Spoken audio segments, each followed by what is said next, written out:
সারা দেশে তীব্র দাবদাহ চলছে। স্বস্তি ফেরাতে পরিবহনের চালক, যাত্রী ও পথচারীদের মাঝে রাজধানীর কাফরুলে বিভিন্ন এলাকায় খাবার, পানি ও স্যালাইন বিতরণ করেছে কাফরুল থানা পুলিশ। বুধবার বিকেলে কাফরুলের বিভিন্ন এলাকায় তৃষ্ণার্ত পথচারী ও দিনমজুর মানুষের মাঝে পানি ও স্যালাইন বিতরণ করা হয়।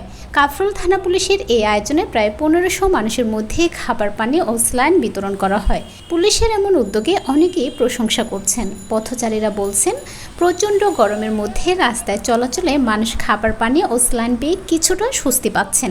পুলিশের মানবিক উদ্যোগে সবাই খুশি। প্রতিটি দুর্যোগে পুলিশ জনগণের পাশে দাঁড়িয়ে মানবিকতার পরিচয় দেয়।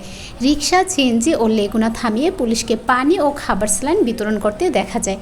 কাফরুল থানার অফিসার ইনচার্জ ফারুকুল আলম জানান, তীব্র দাবদাহের কারণে অনেকে অসুস্থ হয়ে যাচ্ছে।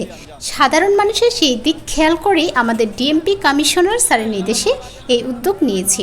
আমরা চাই পথচারীরা যেন তীব্র এই রোদের মধ্যে কোনো রকম কষ্ট না হয়, সেজন্য আমরা ক্ষুদ্র এই উদ্যোগ নিয়েছি। আমরা চেষ্টা করে যাব সবসময় জনগণের পাশে দাঁড়াতে।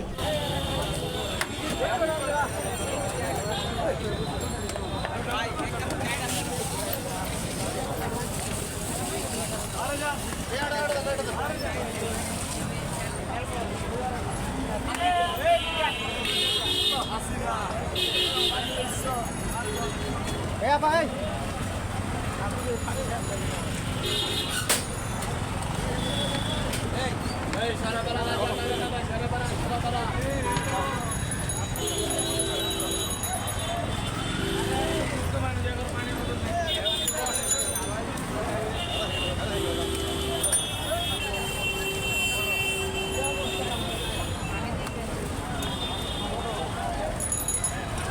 জীবন মাঝে